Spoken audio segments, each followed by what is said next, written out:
বন্ধুরা, আমি এসেছি তোমাদের সাপিত ভাই ওয়াইটি। বাংলাদেশ ও বিশ্ব পরিচয়ের ১ নং অধ্যায়ের সৃজনশীল প্রশ্ন ১ নং। ষষ্ঠ শ্রেণী তো চলো শুরু করা যাক। আমাদের প্রথম প্রশ্ন হচ্ছে, পোড়াবাড়ি কিসের জন্য বিখ্যাত? এটা আমরা বিশ্লেষণ করব। উত্তর: পোড়াবাড়ি চমচম এর জন্য বিখ্যাত। তোমরা সৃজনশীল প্রশ্ন লেখার সময় এটি দিবে যে সৃজনশীল ক। এখানে যদি তোমরা ক দিয়ে দাও তাহলে কিন্তু মার্ক কাটা দিতে পারে। সৃজনশীল খ,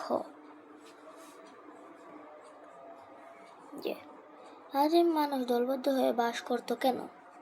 এটা বিশ্লেষণ করব আমরা।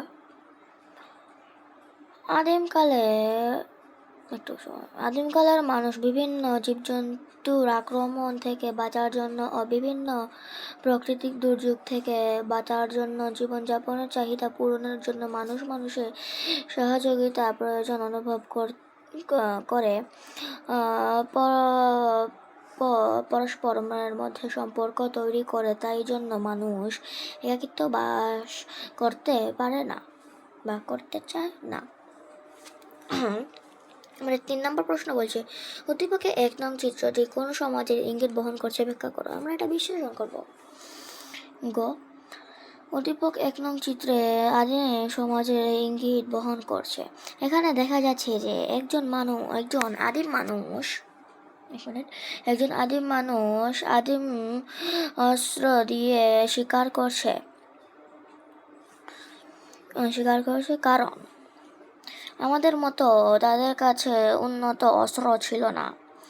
তারা তাদের পেট চালানোর জন্য ও তাদের আত্মরক্ষা করার জন্য ওই অস্ত্র ব্যবহার করত।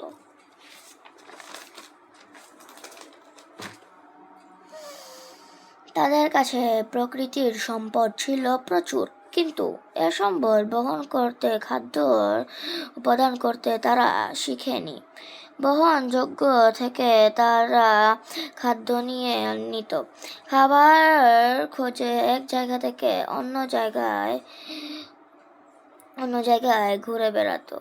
এই বৈশিষ্ট্য শিকার ও খাদ্য সংগ্রহ ভিত্তিক সমাজকে নির্দেশন করছে। ক্লাস 6 বাংলাদেশ ও বিশ্ব পরিচয়, অধ্যায় ১।